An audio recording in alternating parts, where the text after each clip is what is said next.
I don't know if I have this. Is that right?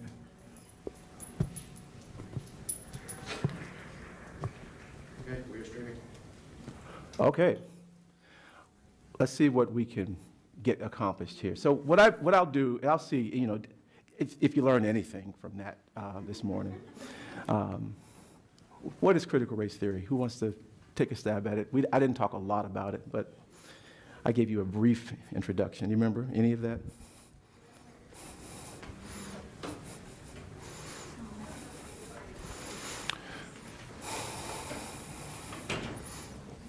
What is critical race theory? You remember any aspect of that? You took notes. You remember any other aspect of that? What is critical race theory?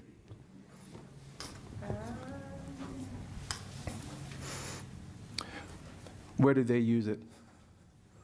Where is it used? In the field of law, right? So legal scholars use critical race theory as a tool to basically understand the existence and the persistence of racism in our society. And so it's an analytical tool, it's a lens, it's a way of looking at issues. And when we talk about disparities in outcomes, why certain things don't work for certain people, critical race theorists argue that racism is often the reason for that. And so we use it as an analytical theory. It's a theoretical framework, which is a way of explaining something. You know, you can look at school failure in lots of different ways. If we use critical race theory as a way to explain school failure, then what we're looking at is racism as being the problem. You could use cultural difference theory as a way to explain school failure, and you can say it's because kids have a different culture. But you see, if you use cultural difference theory to explain school failure versus critical race theory, you really come to two different conclusions about why kids fail in school. One rests on the assumption that racism is the problem, and the other one rests on the assumption that it's really cultural differences that are the problem. So these are tools or analytical tools or frameworks that people use to try to understand a situation. Okay, so now what is critical race theory? And whoever's answering, I'm going to give you a mic. It's about teaching, it's about racism. That's what it's about. And I don't know very much about it. I've seen a lot about it on the news, and I've heard a couple things, but I've not. But I think it's about, they teach about racism, like about how, I'm sorry. No, it's not your fault. That's my fault. About how racism, I'm trying to say, I'm sorry, how racism is in our society, and how certain students are disadvantaged based off of that. Right. I don't know what else to say. Yeah. Thank you. Somebody, did you raise your hand? Go ahead. There's a mic here.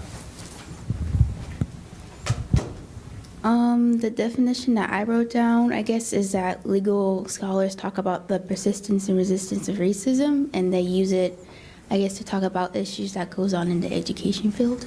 Yeah, and society in general. Legal scholars work in which field? Law. Law, right? And so if you work in the field of law, what are you looking at? What are you examining? Cases, right? So you're looking at what happens in the courts. And so what do you, if a person has a perspective that suggests that racism is the thing that primarily influences what happens in society, what perspective do you think, would you assume they would take about what happens through our court system? Same thing. Go ahead.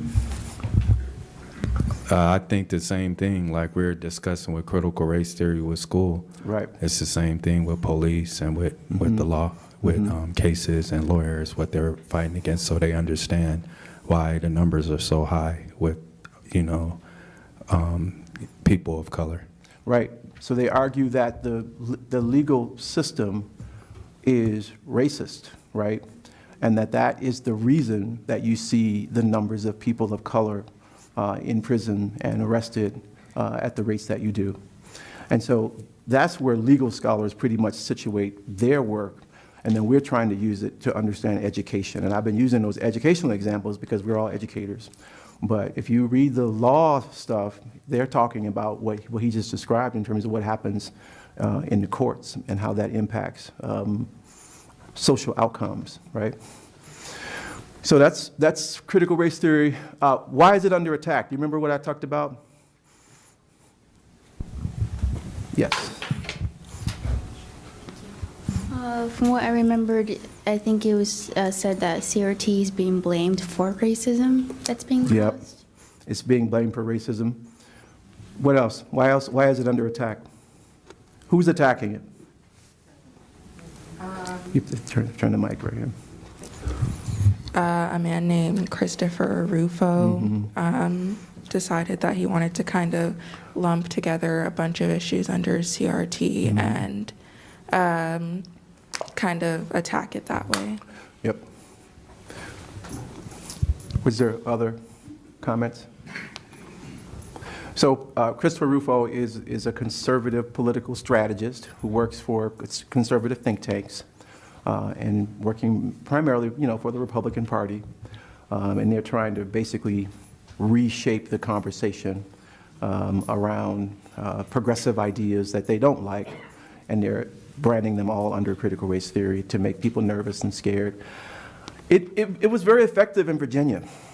When they started talking about critical race theory in Virginia being a part of the curriculum, people got scared and they went and they voted for this new governor that they have, who has now banned critical race theory from the schools. And so when you scare people, people sometimes will act on their fears and vote to protect what they think are their own interests, and that's what happened there.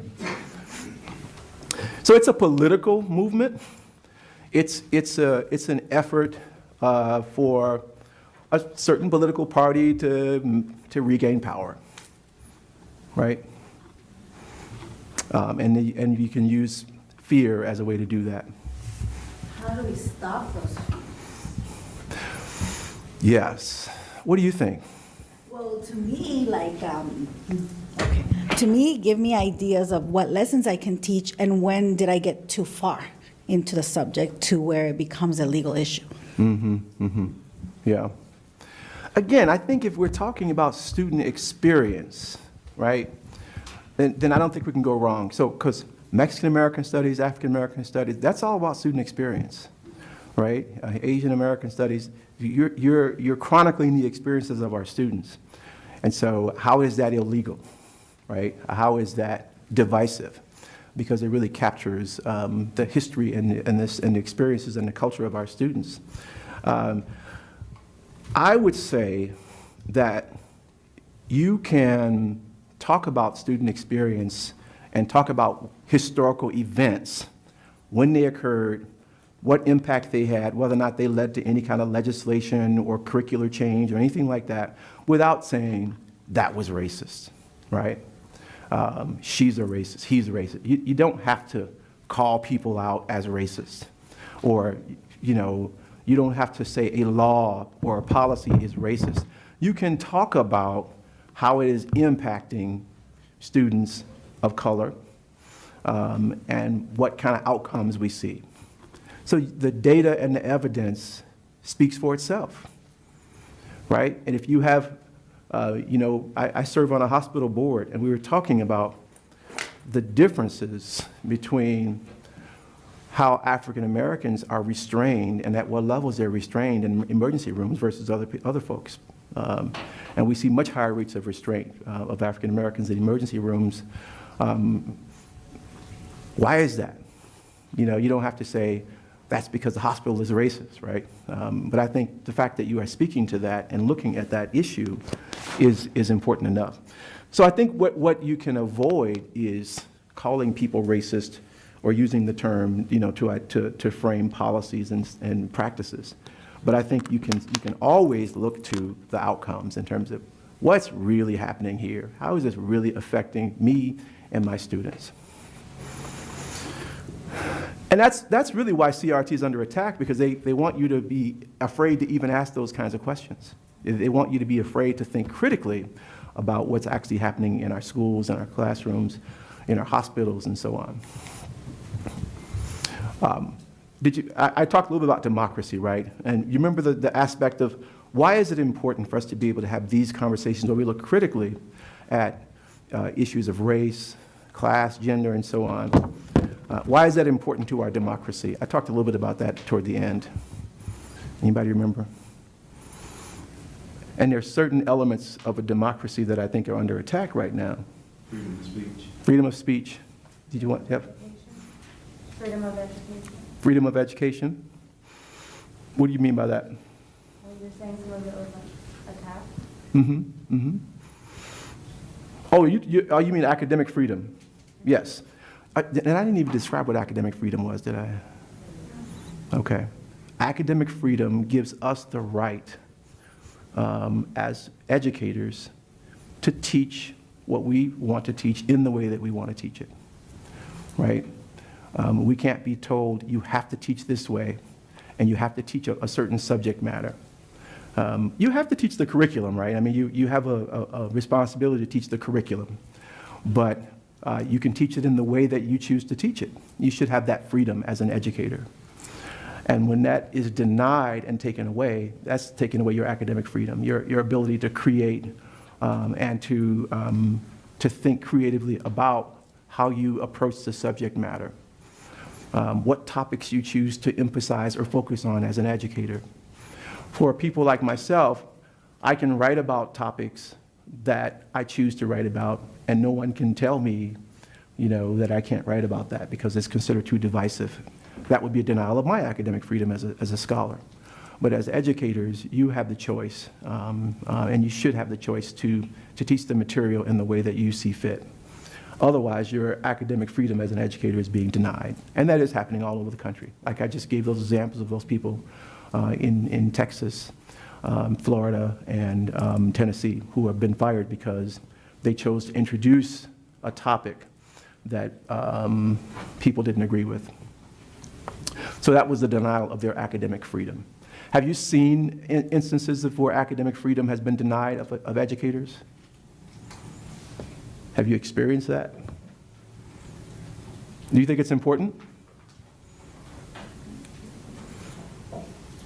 Okay, yeah, it is. Very important, very important. So the asset pedagogies that I talked about were the three things. I don't really count mine as, culturally relevant, culturally responsive, and culturally sustaining pedagogy. And I talked about how they're all connected and they sort of evolve and are connected to each other.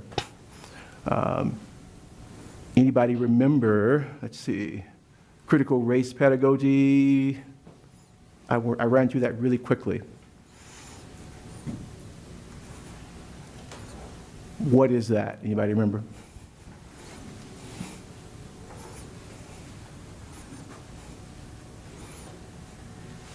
If you take it quite literally, pedagogy is teaching, right?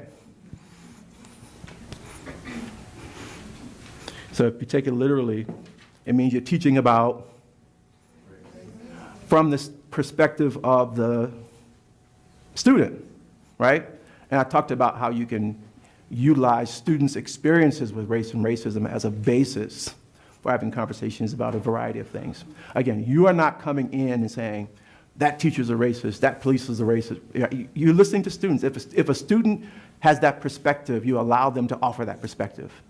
And you respect and value that perspective. If a student has had a negative interaction with a police officer and they feel it was racist, that's a valid experience that they should be allowed to share.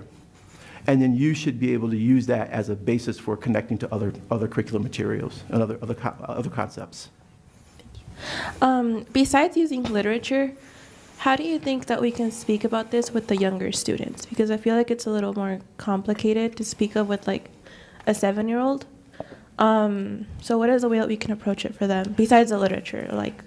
It's similar to what I talked about with the gentleman here in terms of getting kids to respect differences, because, you know, sometimes kids see something different as bad. And you can have conversations about skin color and how we are all different colors and so on, and we have different physical features.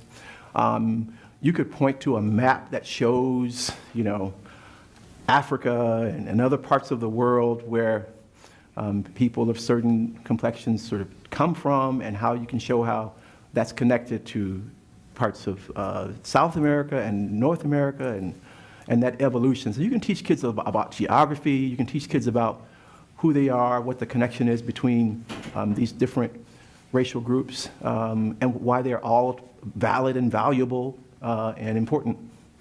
Yes.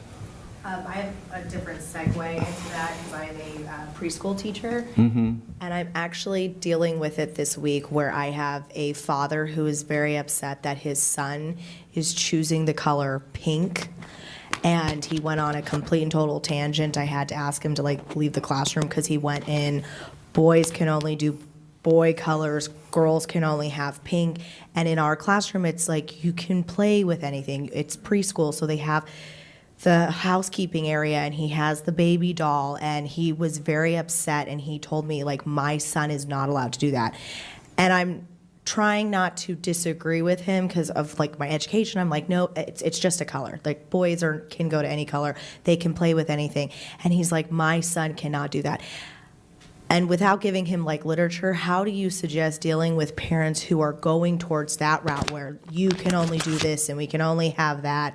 And you're trying to break away from the stereotypes, for instance, women can only be homemakers, but men can be providers and be the homemaker and do that. How do you deal with that aspect for the young kids? Because I'm preschool, so this is his first time in school, and I don't want to disagree with his logic, even though I personally am no, pink is an okay color for a boy to play with. It's not going to turn him any way or anything. Is he trying to get you to restrict what his son does while he's in your classroom? Oh, completely. He started off, I'm going to use the word berating my entire group of 4 and 5-year-olds, saying boys can only do this, girls can only do this, boys cannot hug other boys, only fist bumps. And I was like, sir, we need to take this outside. We need to have a conversation with our director. I'm going to start my morning circle, and I'm going to respectfully have you leave. Yeah. Yeah, he's trying to deny your academic freedom as a teacher, right? And you know, the kids have to be free to express themselves in appropriate and productive ways. And I think for you to restrict their behavior and to try to predetermine what their interests are or are not would be oppressive for you as an educator. Yes, and he has a sister. And the whole conversation is, well, we have to give this to your sister. We have to do this. And his logic, because he's 5, was like, well, pink is the closest color to red, and red is my favorite color. Yeah. And I'm like, I'm not going to deny you Right. that color. That's the color you want. You can Right. do that. Yeah. You know, I think we have to draw a line sometimes with parents. You have your rules at home, and I have mine in here. And mine is about freedom of expression and about allowing kids to explore in different ways, as long as they're not hurting themselves or other people, right? I'm not going to put restrictions on their behavior and tell them how to think. That would be antithetical to how we develop young children. Young children need to be able to think freely and express themselves and experiment with different ideas. And that's what your classroom is. And if he, you know, would like to have his kid in a different classroom, then maybe, you know, that's a choice he can make. But yeah, as a parent, I mean, like I said, I have 3 boys, and I would never try to tell a teacher how to teach my kid or try to make sure that what they do is in line with what I do at home. That's not fair. So I think it's about helping them understand that there's a boundary there that they, you know, respectfully shouldn't cross. Okay, 5 minutes. All right. So let's see. So again, culturally responsive pedagogy is about understanding kids' culture and using that as a basis for teaching. And then culturally sustaining really is about integrating the students' culture into the context of the school and classroom. Any questions about any of these concepts? And what's challenging about these is these are kind of like ways to think, but they don't really give you like discrete, specific steps to take as a teacher. I mean, it really is about your thinking about yourself and about your students and about why all of this stuff is important to begin with. And so that is the challenge, and that's something I think that the field has to work on. Questions, comments, concerns?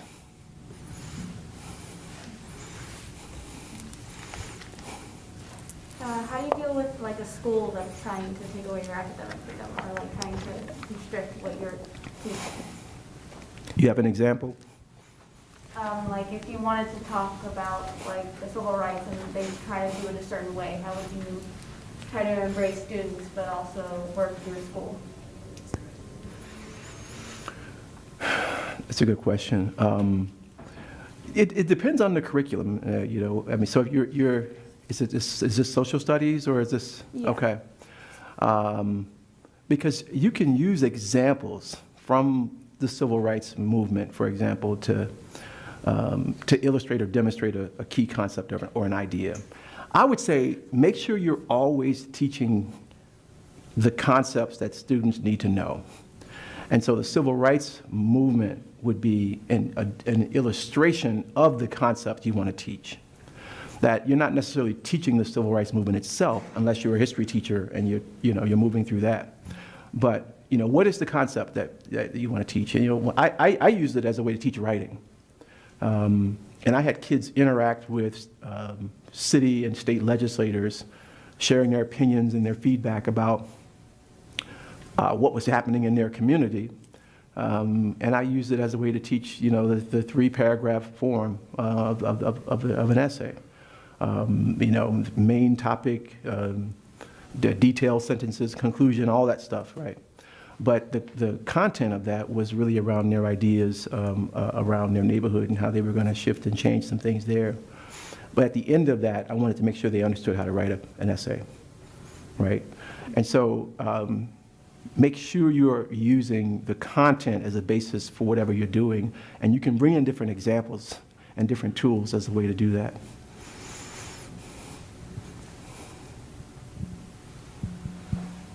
Any other questions?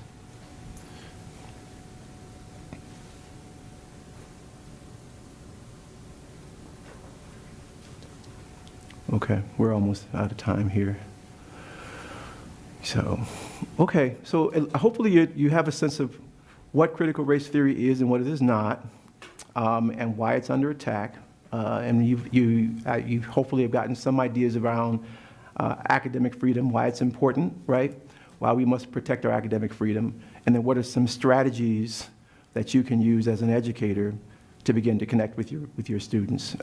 You're going to have to get those books and dig into them a little bit to try to get some ideas about some specific examples.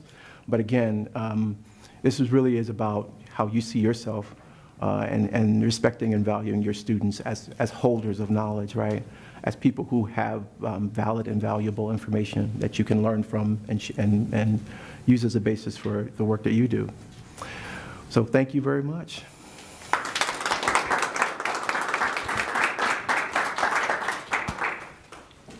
Thank you so much. You now have 10 minutes before the next session starts, and I think it is, oh no, we do not need.